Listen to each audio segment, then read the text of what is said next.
Olá, boa noite a todos, boa noite. Estamos começando aqui mais uma live, agora com o tema da astrologia para começar a entender, né, sobre o que a gente chama aqui de subtons, os subtons do mapa e a relação disso com o comportamento. Vamos dar aqui uns 2 minutinhos, enquanto o povo aí está se chegando aqui por perto. Então vou dar aqui boa noite a todos, boa noite Tambose, Maria Cristina, Sandra, Patrícia França, Cida Menezes, boa noite a todos que vão chegando por aqui. E boa noite aqui também Luísa, também tem mais 2 vezes a Cida, sim, tem a Cida, boa noite. Então, gente, então é o seguinte, hoje a gente vai ver um tema assim bem fundamentos, bem nível fundamentos de astrologia, para que as pessoas que não estão habituadas possam começar a entender um pouquinho melhor. Obviamente, eu não vou passar também de novo dos 30 minutos, vou me concentrar aqui em algumas explicações e eu vou tentar também responder algumas dúvidas que chegarem nos comentários aí. Eu vou... acho que os comentários estão chegando, não sei se está todo mundo vendo os comentários, mas eu vou tentar aqui acompanhar vocês para que eu possa também respondê-los na medida do possível. Vai ter comentário que certamente eu não vou conseguir acompanhar. Mas, então, para começar a entender astrologuês, eu aqui não vou partir do 000, vou começar aqui de um ponto que é uma dúvida frequente para uma quantidade enorme de pessoas, que especialmente aquelas pessoas que quando indicam alguém, nossa, eu gostei muito desse texto, eu vi esse vídeo do astrólogo fulano, e ele fala sobre mapa astrológico, sobre as características de determinado signo ou de determinado planeta. Aí vão indicar isso para alguém, para alguma pessoa conhecida ver, aí a pessoa olha e fala assim, poxa, mas eu não me sinto assim, não me identifico com essa coisa. E aí que entram alguns dos principais fatores que regulam a leitura astrológica, que aqui eu vou chamar de subtons, mas que também as pessoas que estão começando a ler podem já conhecer com o nome de regentes, né? Os planetas regentes ou dispositores, os planetas que dispõem de determinadas coisas que estão nos signos que esses planetas dispositores regem. E aí, essas regências vão fazer com que determinados comportamentos que são chavões, né, que são chavões na mídia, né, nas publicações mais populares, entre também o senso comum, isso se modifique consideravelmente. Ontem, quando eu fiz a live sobre relacionamentos, eu cheguei a mencionar o fato de que algumas pessoas de vez em quando chegam assim e falam assim, mas o que você descreveu não tem a ver comigo. Bom, tem duas coisas a considerar aí nesse não ter a ver comigo.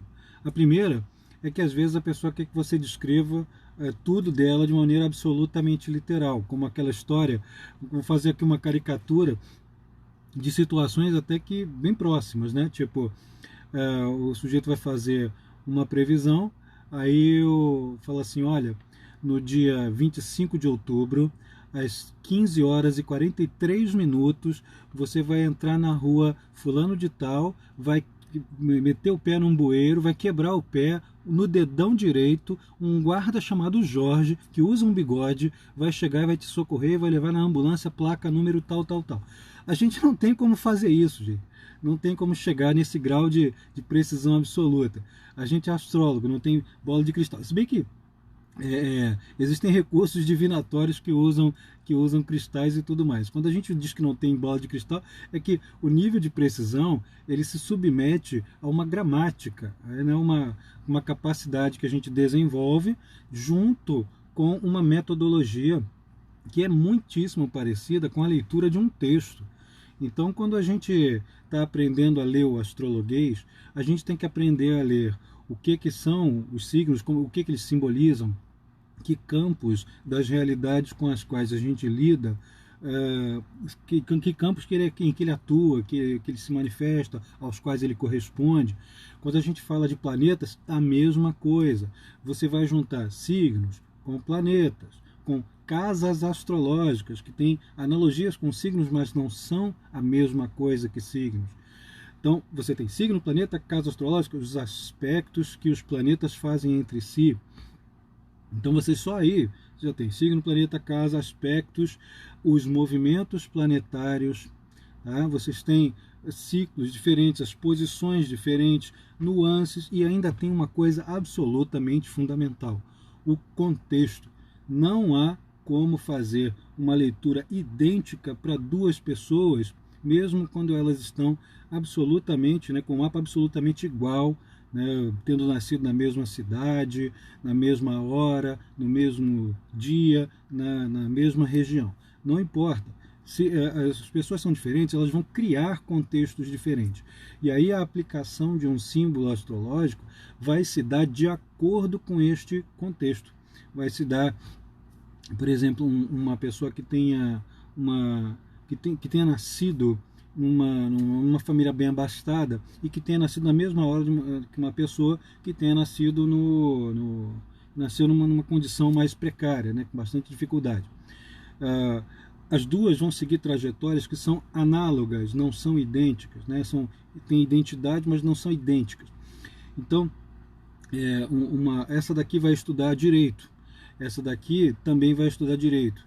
Essa daqui vai ter todos os recursos para se transformar rapidamente num legislador, num diplomata, em alguém que vai trabalhar com direito internacional. Esse aqui vai atuar diante de mediações entre o trabalhador aqui da região onde ele mora, onde ele atua, a polícia, as outras pessoas que estão na região, os patrões, os empregados, as pessoas que estão mal intencionadas. Ele vai servir como mediador aqui nesse contexto, do mesmo jeito que aquele outro que ficou abastado vai servir de mediador naquele outro contexto. Então, estruturalmente, os dois têm a mesma coisa, só não tem exatamente as mesmas situações. Então a gente não tem como descrever as coisas idênticas à realidade absoluta, mas as estruturas sim, as estruturas elas são bem precisas. E aí, quando a gente considera esses dados, toda essa volta aqui é importante para a gente entender o seguinte: quando o cara fala assim, olha, eu tenho o ascendente, eu tenho o sol no signo tal, e eu não sou nada daquilo ali que todo mundo fala. Bom, temos que também considerar que o nada daquilo que todo mundo fala, pode ser que a pessoa ela esteja se defendendo um pouco, porque às vezes se trabalha com a descrição meio estereotipada do signo ou do fator que se está descrevendo. E essa descrição ela precisa ser relativizada, ela precisa ser contextualizada também. Assim, os arianos, que estão sempre sendo considerados os satanárias, aquela criatura que você não pode nem chegar perto, que ele vai querer te bater. Isso aí é o estereótipo do senso comum, E se você procurar alguém que tem o signo de Áries, quando você fala do signo, para quem não conhece, você fala do signo, você está falando do que se vulgarizou como um dos múltiplos fatores dentro do mapa astrológico. O signo que todo mundo conhece é o signo solar. Então, se você falar assim, fulano tem o sol em Áries, tá, mas ele não parece com aquela descrição que se dá na revista que eu li, ou no que o astrólogo fulano de tal disse, ou no texto, etc, etc. Provavelmente, um dos fatores que vai temperar isso, lembra que as pessoas são todas uma grande trama, uma trama psicológica, uma trama ligada ao inconsciente, uma trama ligada ao seu contexto familiar, ao contexto histórico e a um contexto cósmico, maior. E então, se essas pessoas são todas uma trama, um desses detalhes dessa trama pode ser justamente o chamado subtom. Aí você vai pegar, para encontrar esse subtom, um deles, são vários, você vai procurar o planeta regente daquele Sol em Áries, que é Marte. O Marte rege Áries. Em que signo que estará aquele Marte? Aquele signo em que estará, ele vai determinar também uma mistura de padrões comportamentais, situacionais também, circunstâncias que a gente tem dificuldade. Estou vendo aqui que alguém já perguntou sobre irmãos gêmeos. Eu, inclusive, tenho um vídeo lá no YouTube sobre irmãos gêmeos. Eu vou tentar dar uma palhinha rápida sobre os irmãos gêmeos criados juntos, etc, etc, que a pergunta não é boba, não. A pergunta é boa. Mas tem um vídeo já explicando isso, tá? É só completando aqui essa explicação. Então, assim, você vai procurar a posição que tem o planeta regente daquele Sol, e vamos supor que aquele Sol que está em Áries tem o Marte em Libra, que é o signo oposto ao Áries. Então, aquela criatura que, teoricamente, deveria agir de maneira totalmente impulsiva, a criatura vai ter um atenuante, um diferencial que vai fazer com que ele busque conciliações, com que ele se coloque um pouco mais no lugar do outro, com que ele não seja aquele bloco de granito de tanto ego que se diz nas revistinhas, né, que é tão frequente quando as pessoas fazem piada, né, que é frequente. Agora, a mesma coisa com o signo de Virgem, que tem Mercúrio. Se o sujeito tem a Lua em Virgem, aí tem Mercúrio ali, digamos, em Leão.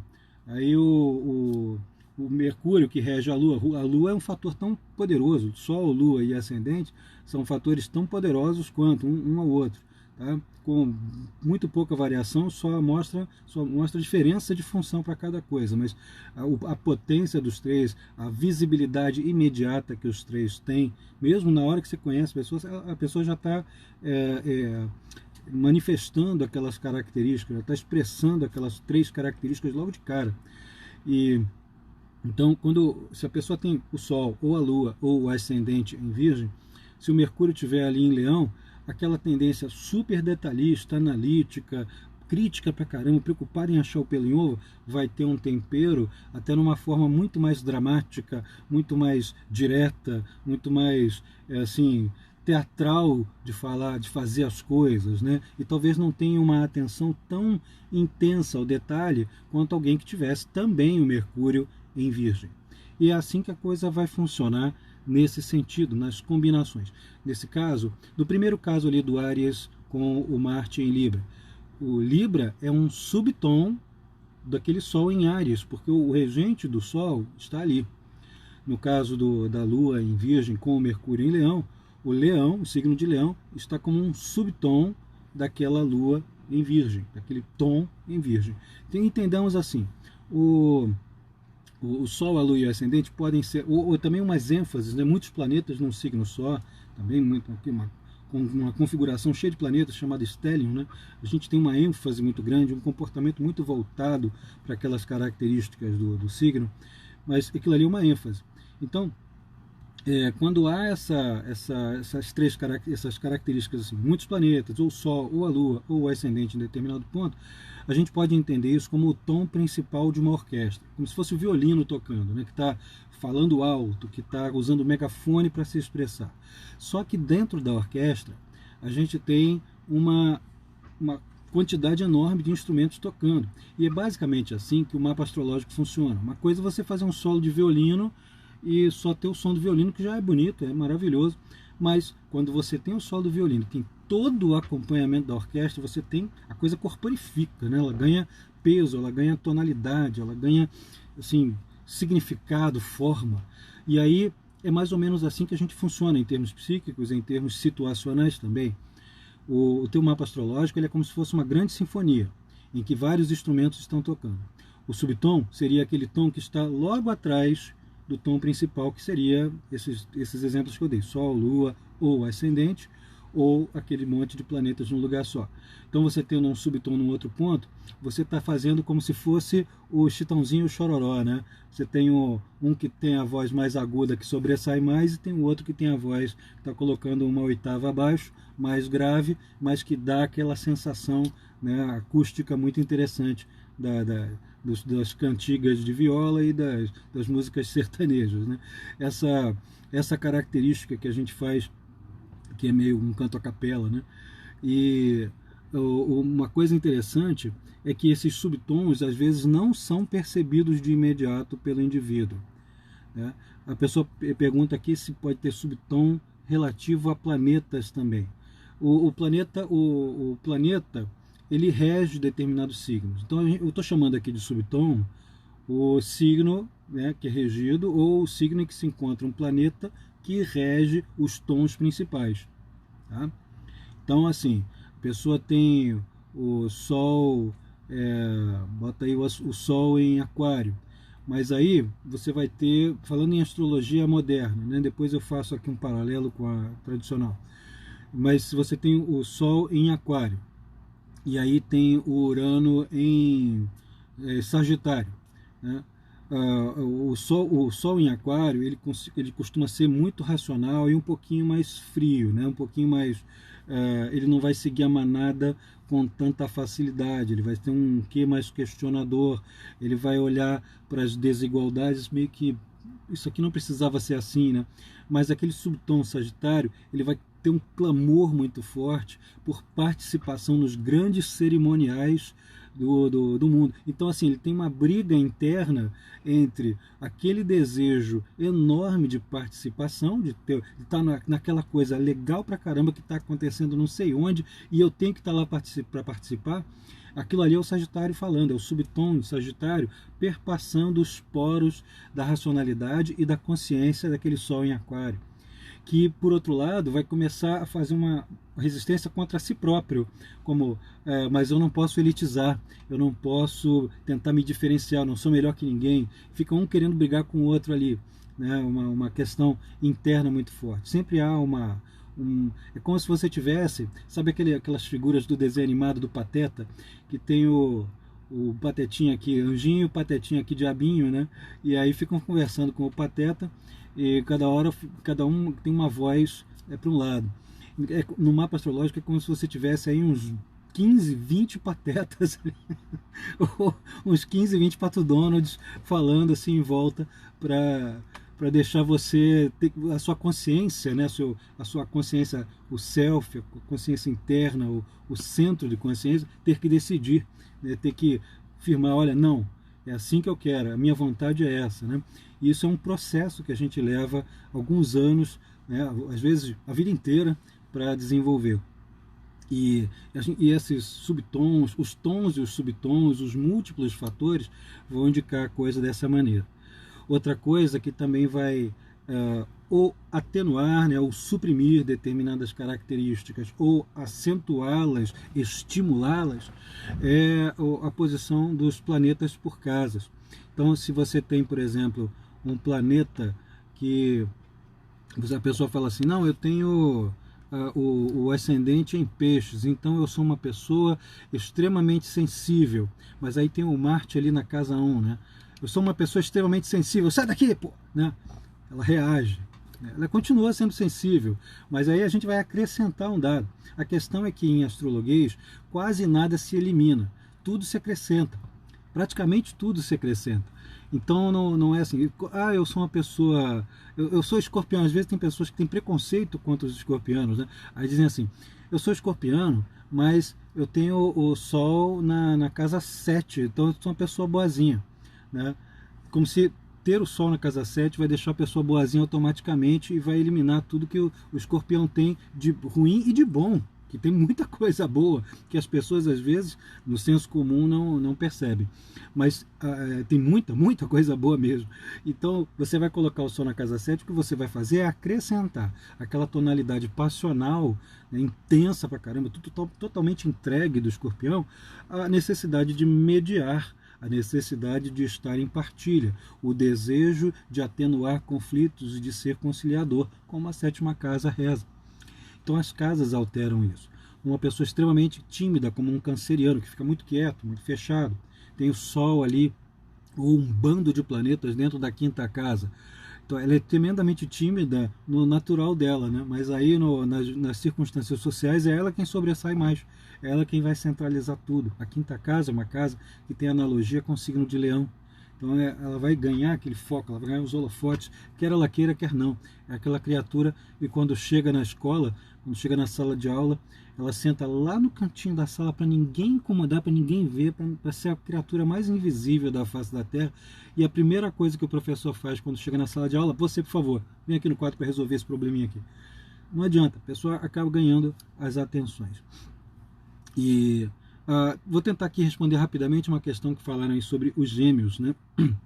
Eu vou repetir aqui uma coisa que eu já falei ali lá no comecinho sobre essa questão.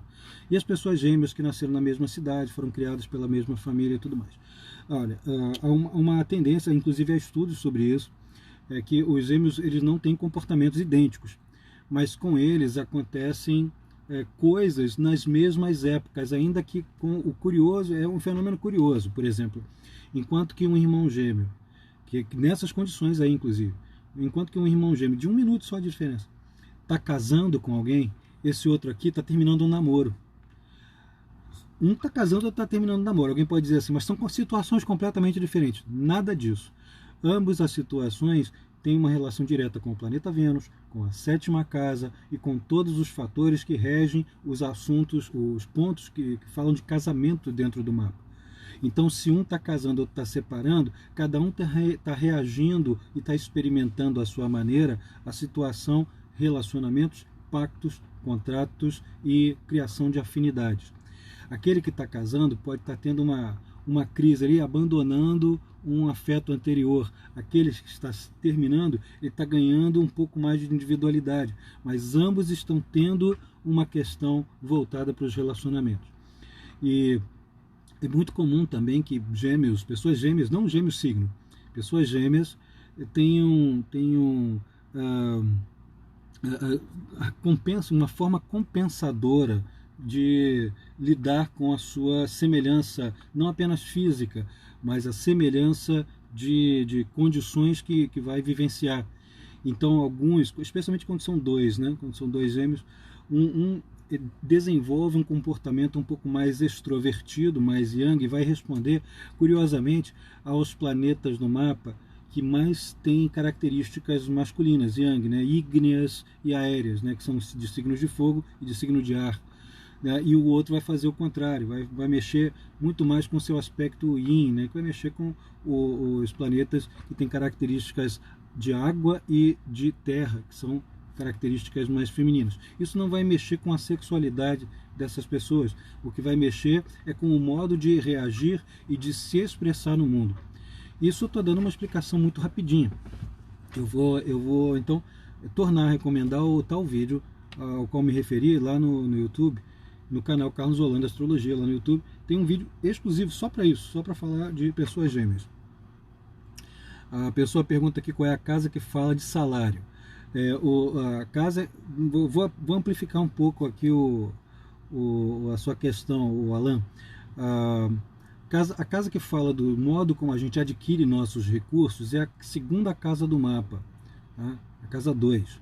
Então, a gente pode adquirir nossos recursos por salário ou pode adquirir por prolabore, ou por vendas, ou por bico, mas tá tudo concentrado ali na 2ª casa. Tá?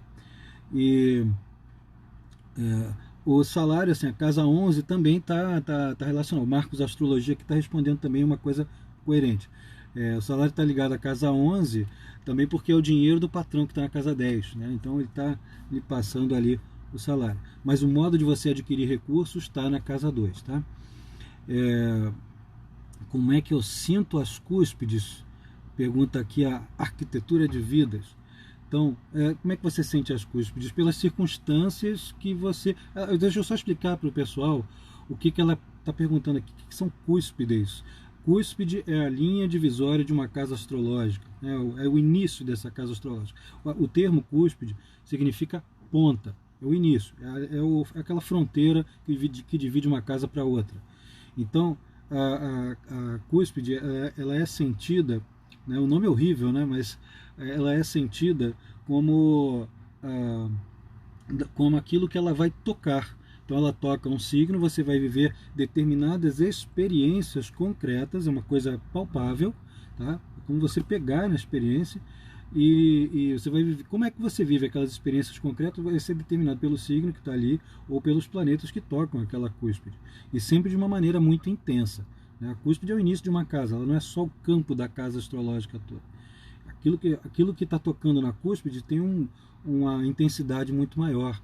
Assim, um Marte que está na casa 4 né, de uma pessoa, para muitas dessas pessoas que têm o Marte bem na cúspide, né, bem na entrada da casa 4, as pessoas podem ter pai militar, pai que mexeu com metalúrgica, pai atleta, né, vai ter situações ligadas a contendas em família.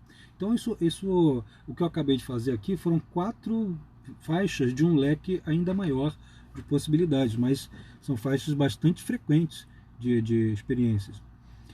Aqui também uma pessoa, o José de Assis, pergunta sobre os decanatos. Nunca entendeu sua real influência. Olha, José, isso merece um vídeo inteiro. Na verdade, faz parte até dos cursos que eu dou lá na escola. O decanato tem 2 maneiras de considerar. Uma como decanatos propriamente dito, e a outra como a gente chama em astrologia mais tradicional de faces. As faces são aquelas divisões, né? Por cada signo tem 30 graus, divide cada um desses 30 graus por 3 pedaços de 10, e cada um desses decanatos tem uma natureza planetária, né? As faces têm naturezas planetárias. E isso é um astrologuês bem mais rebuscado, apesar disso ter sido popularizado nos jornais, nas revistas, nos almanaques. O uso dos decanatos ele depende de uma análise bastante acurada, da combinação de vários fatores. Mas para não deixar ninguém sem essa questão, que eu acho ela muito importante, vale dizer que a posição num decanato, que é uma das dignidades planetárias, decanato eu vou chamar de faces, que é o termo que eu uso mais pela via mais da astrologia tradicional. Mas caiu um planeta numa dessas faces, há uma tendência a tonalidade do planeta se misturar também com a característica que a face tem, já que essa face é regida por determinados planetas. Assim, um planeta Marte que rege agressividade, iniciativa, impulso, individualidade, estupidez, né, agressividade, cai num decanato ou uma face de Vênus.